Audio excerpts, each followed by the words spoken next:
Here's a clearer and formatted step-by-step guide for configuring DigiPOS Zen Billing Software. Download the software. Visit our website and click here to download the setup file. Obtain the DigiPOS Zen setup file. Run the installer. Double-click the downloaded setup file and follow the on-screen instructions.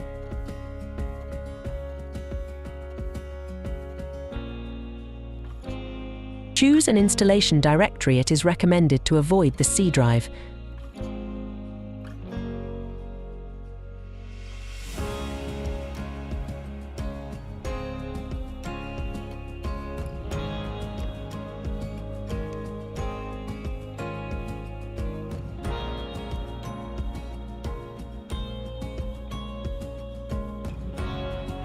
Choose SQL Server computer name as the connection type.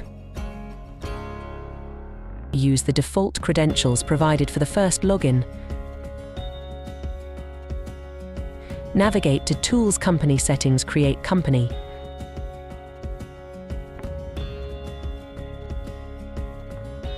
Enter the following details. The default password is admin. You can edit this password if needed to enhance security. Click the Create button to complete the company creation. Use the credentials, username and password created during company setup to log in. This guide will help you configure DigiPOS Zen quickly and efficiently.